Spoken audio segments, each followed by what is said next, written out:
Hello students, आज हम maturation phase, different egg types and formation of egg membrane जैसे कुछ बिंदुओं पर बात करेंगे। प्राइमरी oocyte में ग्रोथ फेज पूरा होते होते अर्धसूत्रीय विभाजन शुरू हो चुका होता है। यहाँ होमोलोगस क्रोमोसोम्स की पेयरिंग हो जाती है और क्रोमोसोम्स डायकाइनेसिस की स्टेज तक पहुँच जाते हैं। आगे के डिवीज़न के लिए किसी स्टिमुलस की ज़रूरत होती है।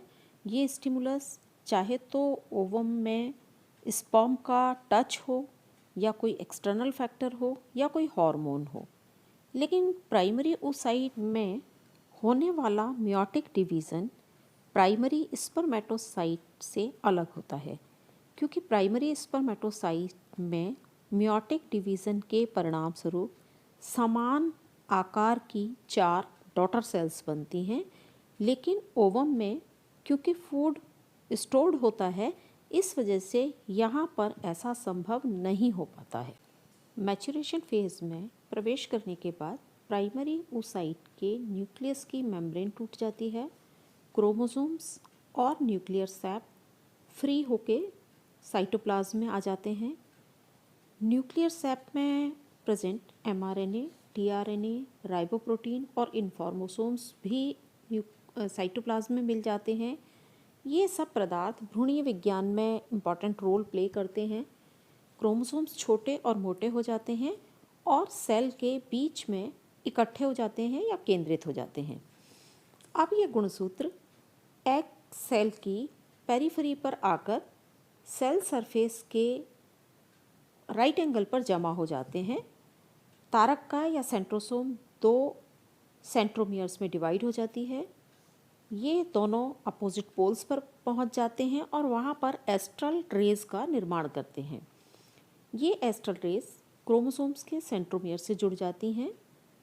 इन एस्ट्रल रेज के कॉन्ट्रैक्शन के कारण गुणसूत्र विपरीत ध्रुवों की तरफ खींचने लगते हैं, यानी अपोजिट पोल्स की तरफ खींचने लगते हैं। जब ये क्रोमोसोम्स अपोजिट पोल्स पर पहुंच जाते हैं तो इसी समय साइटोप्लाज्म में एक छोटा सा उभार विकसित होता है, जिसमें एक न्यूली फॉर्म्ड हैप्लॉइड न्यूक्लियस आ जाता है और बहुत नाम मात्र का साइटोप्लाज्म चला जाता है। उसके बाद ये उभार टूटकर अलग हो जाता है। इसे फर्स्ट पोलर बॉडी कहते हैं। इसमें एक हैप्लॉइड न्यूक्लियस है और जैसा कि बताया गया कि थोड़ा सा कोशिका द्रव्य या साइटोप्लाज्म होता है। दूसरा हिस्सा जिसमें ज़्यादातर साइटोप्लाज्म होता है और एक हैप्लॉइड न्यूक्लियस पाया जाता है, उसे सेकेंडरी oocyte कहते हैं। सेकेंडरी oocyte में अब सेकेंड मैच्योरेशन डिवीज़न होता है, जो समसूत्री विभाजन की तरह होता है, लेकिन इसमें भी साइटोप्लाज्म का डिवीज़न अनइक्वल होता है। इस अनइक्वल डिवीज़न की वजह से एक सेकेंडरी पोलर बॉडी बनती है और एक ओवम का फॉर्मेशन हो जाता है। जो पहले एक प्राइमरी पोलर बॉडी बनी थी या फर्स्ट पोलर बॉडी बनी थी, उसमें भी सेकेंड मैच्योरेशन डिवीज़न होता है और इस तरह से इसमें 4 कोशिकाएं बनती हैं, जिनमें से केवल एक ओवम जो होता है वही एक्टिव फीमेल गैमीट के रूप में काम करता है। बाकी की 3 पोलर बॉडीज साइटोप्लाज्म के अभाव में धीरे धीरे खत्म हो जाती हैं।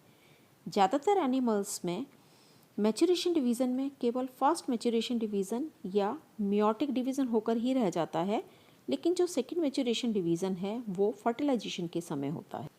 oogenesis के प्रोसेस में प्राइमरी oocyte के साइटोप्लाज्म में अनइक्वल डिवीज़न होने की वजह से एक बड़ा ओवम और 3 पोलर बॉडीज़ का फॉर्मेशन होता है।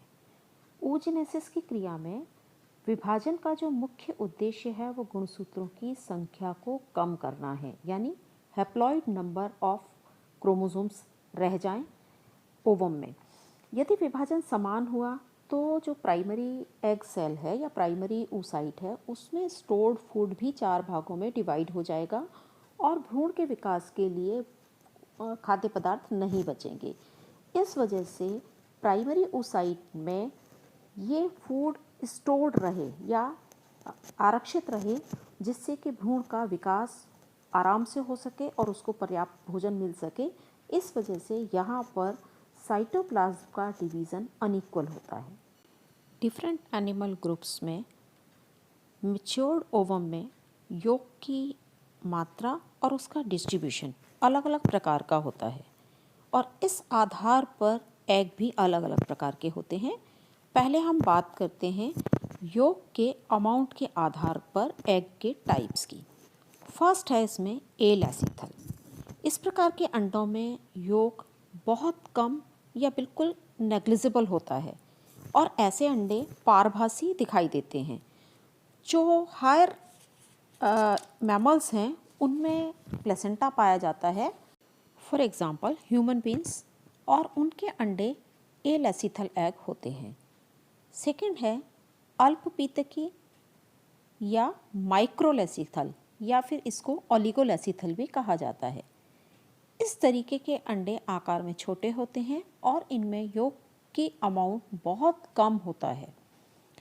इस तरीके के एग बहुत प्रिमिटिव वर्टिब्रेट्स में जैसे सेफेलोक्वाड्रेट्स और ट्यूनिकेट्स में या मार्सुपियल्स में मिलते हैं।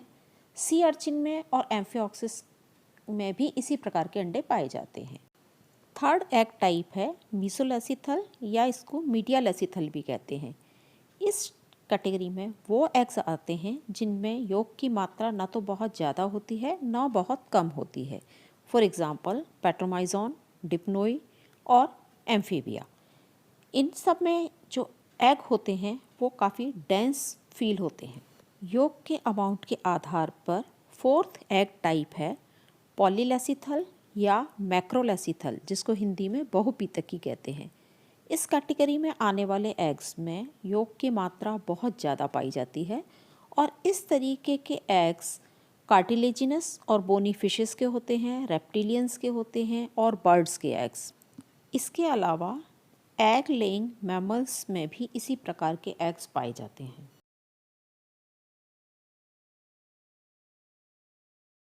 योक के डिस्ट्रीब्यूशन के आधार पर एग्स को 3 क्लासेस में डिवाइड किया जा सकता है। पहला है होमोलैसीथल या आइसोलैसीथल। जिन एग्स में योक का डिस्ट्रीब्यूशन पूरे एग में समान रूप से होता है उन्हें होमोलैसीथल या आइसोलैसीथल एग्स कहा जाता है। इस क्लास में माइक्रोलैसीथल एग्स आते हैं। सेकंड है सेंट्रोलैसीथल। वे एग्स जिनमें योक ज़्यादा मात्रा में होता है लेकिन ये एग के बीच में स्थित होता है, उन्हें सेंट्रोलैसीथल एग्स कहा जाता है। सारे इंसेक्ट्स के एग्स इसी प्रकार के होते हैं। और थर्ड टाइप है टीलोलैसीथल या ध्रुव पीतकी अंडे। वे एग्स जिनमें पीतक की मात्रा बहुत ज़्यादा होती है और अंडे में समान रूप से डिस्ट्रीब्यूट न होकर एग के एक पोल पर एकत्रित हो जाती है। ऐसे एग्स ध्रुव पीतकी या टीलोलैसीथल एग्स कहलाते हैं। योक जनरली एग के निचले हिस्से की तरफ इकट्ठा होता है और इस पोल को वेजिटल पोल कहते हैं, जबकि दूसरा सिरा जिस तरफ न्यूक्लियस होता है और एक्टिव साइटोप्लाज्म होता है उसे एनिमल पोल कहा जाता है। ये सभी एग्स मीसोलैसीथल या पॉलीलैसीथल प्रकार के एग होते हैं। सामान्य जंतुओं की तरह ओवम के चारों तरफ भी एक प्लाज्मा मेम्ब्रेन की कवरिंग पाई जाती है, लेकिन ज़्यादातर एनिमल्स के एग्स में इस प्लाज्मा मेम्ब्रेन की कवरिंग के बाहर भी एक प्रोटेक्टिव मेम्ब्रेन का कवर पाया जाता है।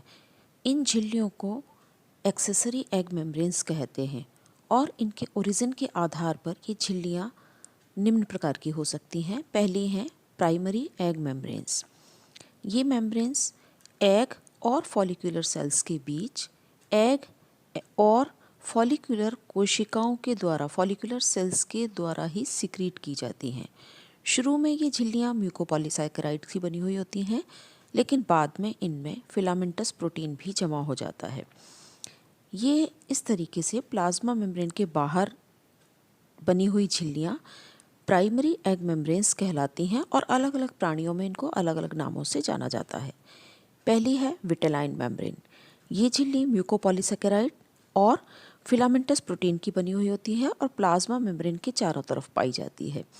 ये मेम्ब्रेन ट्यूनिकेट्स में फिशेस, इंसेक्ट्स, मॉलस्क, एम्फीबियंस और बर्ड्स के एग्स में पाई जाती है। ट्यूनिकेट्स और फिशेस में इसे कोरियन के नाम से पुकारते हैं। सेकंड है जोना रेडिएटा। शार्क फिशेस में कुछ बोनी फिशेज में, कुछ एम्फीबियंस में और रेप्टिलिया वर्ग के कुछ प्राणियों के एग्स में प्राइमरी एग मेम्ब्रेन्स माइक्रोस्कोप में देखने पर स्ट्रिएटेड दिखाई देती हैं। इलेक्ट्रॉन माइक्रोस्कोप से अगर देखा जाता है तो पता चलता है कि ये छोटे छोटे माइक्रोविलाई के कारण स्ट्रिएटेड दिखाई दे रही हैं। फिशेस के एग्स में इन एग मेम्ब्रेन्स में बहुत छोटे छिद्र भी दिखाई देते हैं जिन्हें माइक्रोपाइल कहते हैं, और इन्हीं छेद के द्वारा निषेचन के समय शुक्राणु एग में एंटर कर पाते हैं या प्रवेश कर पाते हैं। थर्ड है जोना पेल्यूसिडा। ये कवरिंग स्तनधारी प्राणियों के अंडों में पाई जाती है और पारभासी होती है। फर्टिलाइजेशन के समय शुक्राणु इस आवरण को भेद कर एग तक पहुंचता है और ये मेम्ब्रेन ओवम के चारों तरफ उसके यूटरस में इम्प्लांटेशन के समय तक रहती है। नेक्स्ट है जेली एनवेलप। ये मेम्ब्रेन जेली की तरह का होता है। ये कवरिंग काफ़ी मोटी होती है और ये इकाइनोडर्म्स में और कुछ मराइन इनवर्टिब्रेट्स के एग्स में पाई जाती है। दूसरे प्रकार की झिल्ली होती है सेकेंडरी एग मेम्ब्रेन। ये सभी जीवों में नहीं पाई जाती, लेकिन एग की प्राइमरी एग मेम्ब्रेन के बाहर फॉलिकुलर सेल्स के द्वारा जो मेम्ब्रेन सिक्रीट की जाती है उसे सेकेंडरी एग मेम्ब्रेन कहते हैं। इंसेक्ट्स में, एसिडियंस में, साइक्लोस्टोम्स में ये मेम्ब्रेन हार्ड काइटिन की बनी हुई होती है और इसको कोरियन के नाम से जाना जाता है, जबकि फ्रॉग के एग में ये एक पतली मेम्ब्रेन के रूप में पाई जाती है और विटेलाइन मेम्ब्रेन के बाहर स्थित होती है। तीसरी प्रकार की एग मेम्ब्रेन्स होती हैं टर्शरी एग मेम्ब्रेन, जिनका फॉर्मेशन फैलोपियन ट्यूब्यूल या और किसी मैटरनल एक्सेसरी रेस्पिरेटरी ऑर्गन या टिश्यू के द्वारा किया जाता है। वो सभी टर्शरी एग मेम्ब्रेन्स कहलाती हैं। जैसा कि क्लियर है कि इसके फॉर्मेशन में ओवम और फॉलिकुलर सेल्स हिस्सा नहीं लेती हैं। इनका फॉर्मेशन तब होता है जब एग फैलोपियन ट्यूब्यूल से होकर पास हो रहा होता है।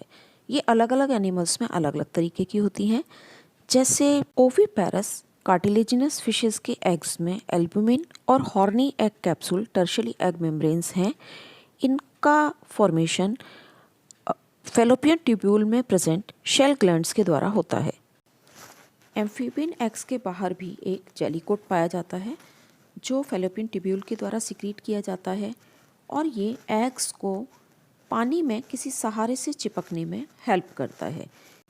रेप्टिलियन और एवियन एग्स में पाया जाने वाला एल्बुमिन, शेल मेम्ब्रेन और कैल्शियम कार्बोनेट का हार्ड शेल, ये सभी टर्शरी एग मेम्ब्रेन्स हैं और इनका सिक्रीशन फैलोपियन ट्यूब्यूल के अलग अलग हिस्सों के द्वारा किया जाता है। एग्स में पाई जाने वाली एग मेम्ब्रेन्स के बहुत सारे काम होते हैं। मेन फंक्शन है डेवलपिंग एम्ब्रियो का प्रोटेक्शन। उसके अलावा ये एटमॉस्फेरिक खतरों से भी बचाती हैं, चेंजिंग पीएच से, टेम्परेचर से, रेडिएशन से, पोल्यूशन से और सूखने से भी बचाती हैं। किसी मैकेनिकल चोट से भी ये ओवम का बचाव करती हैं। और ओविपेरस एनिमल्स में ये फर्टिलाइजेशन और फर्टिलाइजेशन के बाद क्लीवेज में भी इम्पॉर्टेंट रोल प्ले करती हैं। एसिडियंस में ये मेम्ब्रेन्स सेल्फ फर्टिलाइजेशन को रोकती हैं। एम्फीबियंस में ये एग मेम्ब्रेन्स ओवम को पानी की सतह पर तैरने में और उसको कहीं सहारे पर चिपकने में मदद करती हैं। ये एक से ज़्यादा शुक्राणुओं के अंडे में प्रवेश को रोकती हैं, यानी पॉलीस्पर्मी को रोकती हैं। रेप्टिलिया और एवीस वर्ग के एनिमल्स के एग में पाया जाने वाला एल्ब्यूमिन जो होता है वो एडिशनल न्यूट्रिएंट का काम करता है।